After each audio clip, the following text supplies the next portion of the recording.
यह है लीला, जो अपने पति और बेटा बहू के साथ गांधी घाट मोहल्ले में कई सालों से रह रही है। लीला के कंजूस स्वभाव को मोहल्ले में सब लोग जानते हैं, इसलिए सभी लोग उससे दूर रहते हैं। लीला कंजूस होने के साथ साथ बहुत ज्यादा चालाक और चतुर भी है। वह अपने पैसे बचाने के लिए कोई न कोई नया तरीका ढूंढती रहती है। सब्जी ले लो, सब्जी हरी हरी ताजी बढ़िया सब्जी। ओ भैया, सब्जी वाले जरा रुकना। हाँ बोलिए माता जी, क्या दे दूं? भिंडी, गिलकी, लौकी, करेले, प्याज, टमाटर, आलू, तोरई, गोभी, मूली है सब। बढ़िया बढ़िया लाया हूँ सब्जी। एक आलू दे दे। अब बस एक आलू, एक मतलब 1 किलो ना, अभी तोल देता हूँ। अरे अरे, इतने सारे थोड़ी, बस एक आलू, मुझे बस एक ही आलू चाहिए, 1 किलो नहीं। अरे एक आलू थोड़ी ही ना दूंगा माता जी, अब एक आलू में मैं क्या तोल भाव करूंगा, आप ही बताइए। अरे जब चाहिए एक तो एक ही खरीदूंगी ना, तू तोल कितना है, मैं तुझे अपने हिसाब से पैसा दे दूंगी। अब 5 रुपए का बन रहा है एक आलू तो। इतना जरा सा आलू 5 रुपए का, पागल समझा है क्या मुझे? यह पकड़ 2 रुपए और ला, यह आलू मुझे दे। आया बड़ा 5 रुपए का आलू देने वाला। हाँ दे रहा हूँ माता जी, और बताओ क्या लेना है? बस और क्या लेना है, एक आलू काफी है। आज इसकी सब्जी बन जाएगी, कल दोबारा आएगा तो और कोई सब्जी ले लूंगी। एक कैसी कंजूस है यह माता जी। एक बैंगन, एक टमाटर, एक प्याज और आज एक आलू लेने आई। रोजाना मेरा इतना समय खराब कर देती है कि मानो भैरव सब्जी खरीदने हो। अब तो इस गली में मैं रुकूंगा ही नहीं, दूसरी गली से निकल जाऊंगा। भगवान जाने उनके घर वाले उनके साथ कैसे रहते होंगे। बहू, इस आलू के 6-7 टुकड़े तो आराम से हो जाएंगे। यह सब्जी हम सबको पूर जाएगी। एक प्याज डालकर इसकी सब्जी बना लेना, रात में कोई इतना नहीं खाता है। एक आलू की सब्जी पूरी हो जाएगी।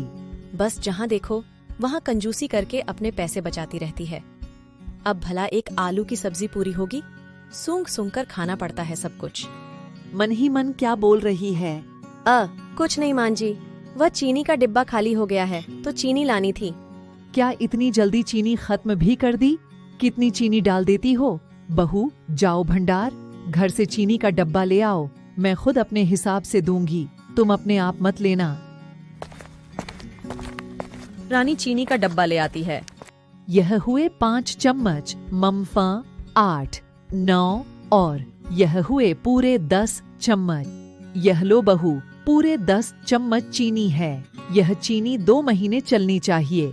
चाय में गिनकर बस 4 दाने चीनी के डाला करो, ज्यादा मीठी चाय सेहत के लिए अच्छी नहीं होती है।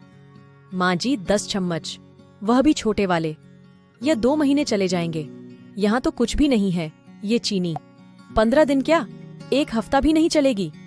यह माँ जी जितनी दी है उतनी ही लो, ज्यादा नहीं मिलेगी। घर चलाना किसे कहते हैं, यह मुझसे सीखो। नीला और रानी बात कर ही रहे कि तभी दरवाजे पर बिजली के बिल वाला आ जाता है। माताजी बिजली का बिल ले लो। हे, इतनी जल्दी बिजली का बिल आ भी गया? अभी थोड़े दिन पहले ही तो आया था। लाओ भैया दो। नीला बिजली का बिल देखकर ही घबरा जाती है। हाँ 10,000 रुपए, इतना बिल। यह सब गर्मियों की वजह से हुआ है। गर्मियों में और चलाओ, पूरी रात ऐसी, दिन में भी ऐसी ऐसी। अब यह पंखा चला रखा है, इसे बंद करो। आज मौसम अच्छा है, मैं ऐसे ही बैठूंगी। क्या हुआ है लीला, तुम इतनी गुस्से में क्यों हो? ये लो बहू, हापुस आम आ गए हैं, रास्ते से लेता हुआ आया हूँ। ठंडे पानी में भिगो दो, रात को सब मिलकर खाएंगे। अरे क्यों इतना खर्चा करते हो? अभी हापुस आम 100 रुपए किलो मिल रहे हैं। जब 20 रुपए किलो हो जाए तब सोचना लाने के बारे में। बेकार में ही इतने खर्चे करते रहते हो। यह देखो, बिजली का बिल 10,000 रुपए का आया है।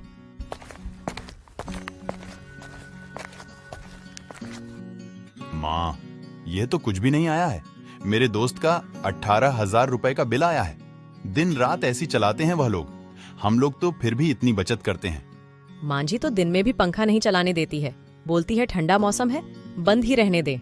तो इसमें गलत क्या है? हे, बचत करती हूँ। लीला, गर्मी में तो कंजूसी करना छोड़ दो।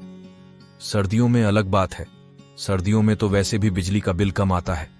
कितनी गर्मी पड़ रही है। मई का भयंकर गर्मी वाला मौसम लग गया है।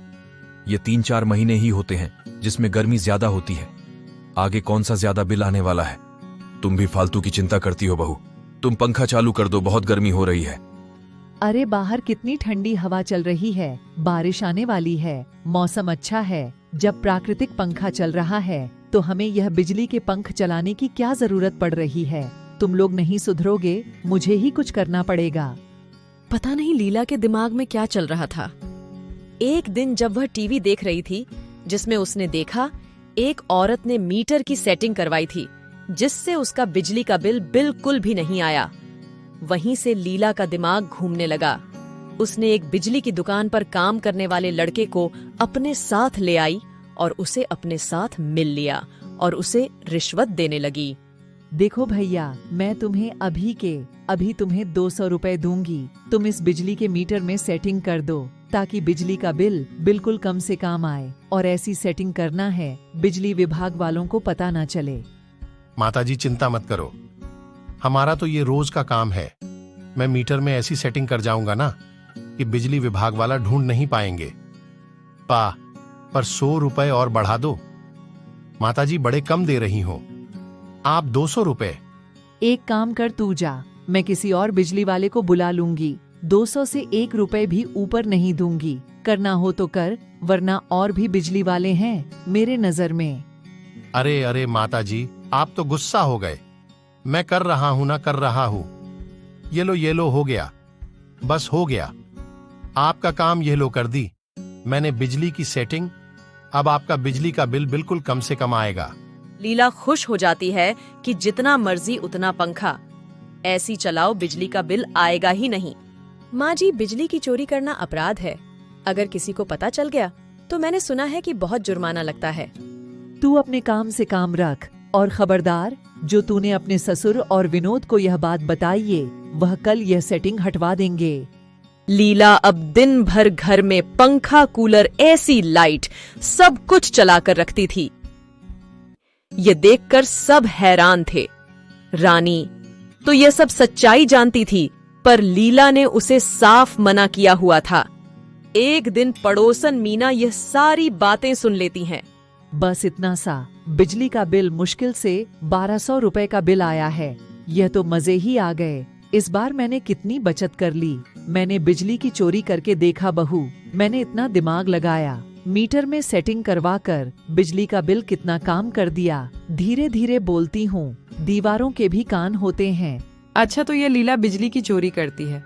उड़ा लो मजे, चली जाती हूँ बिजली विभाग में मीना के खिलाफ बिजली की चोरी करने की कंप्लेन करने। मीना लीला से जलती थी। दोनों की शादी एक साथ हुई, दोनों के बच्चे भी एक साथ बड़े हुए, पर लीला की बहू दहेज अच्छा लाई थी और मीना की बहू नहीं लाई थी। एक दिन यही ताना लीला ने मीना को मार दिया था, इसलिए मीना लीला से हमेशा गुस्से में रहती थी। बदला लेने की भावना जब मन में आ जाती है तो इंसान कुछ नहीं सोचता है। मीना ने बिजली विभाग वालों को लीला के बारे में खबर कर दी। बिजली विभाग वालों ने लीला के घर छापा मार दिया और मीटर की चेकिंग हुई। उसमें साफ साफ घोटाला नजर आ गया। लीला को 60,000 रुपए का जुर्माना भी भरना पड़ा। लीला, तुम्हें कितना समझाया था कि इतनी कंजूसी करना ठीक नहीं है, पर तुम कहाँ मानने वाली थी। बचत करने के चक्कर में 60,000 रुपए का जुर्माना भुगतना पड़ा। मुझसे बहुत बड़ी गलती हो गई। यह मीना ने सारा काम खराब किया है। उसने मुझसे बदला लिया है। माँ, ये बात अलग है कि मीना आंटी ने गलत किया है, लेकिन गलत तो आपने भी किया है ना। आपने बेईमानी की है। कितना बुरा लग रहा है, सबको पता चल गया है। अरे बस भी करो। अब आप और पापा जी, माँ जी ने तो हमारे लिए ही सोचा है। ये अलग बात है, माँ जी भले ही कंजूस है, पर बहुत सीधी हैं। उन्हें सही गलत का समझ नहीं आता। वह बेचारी तो गलती कर बैठी, इसलिए ऐसा हुआ। पर आप लोग तो उन्हें जानबूझकर डांट रहे हो। गलती इंसानों से ही होती है। माँ को अपनी गलती का एहसास हो गया, वही बड़ी बात है। माँ जी, आप चिंता मत कीजिए। अरे ये पंखा क्यों बंद है? रुको मैं अभी चलाती हूँ। अरे बहू, रहने दे, बिजली का बिल बहुत आएगा। अब तो मीटर में कोई सेटिंग भी नहीं है। माँ जी अभी भी कंजूसी। लीला को अपनी गलती का एहसास हो जाता है। उस दिन से लीला ने कंजूसी करना छोड़ा तो नहीं, पर कम जरूर कर दिया। तो दोस्तों, आपको हमारी कहानी कैसी लगी? कमेंट करके जरूर बताएं ऐसी। और कहानी देखने के लिए हमारे चैनल को लाइक और सब्सक्राइब जरूर करें।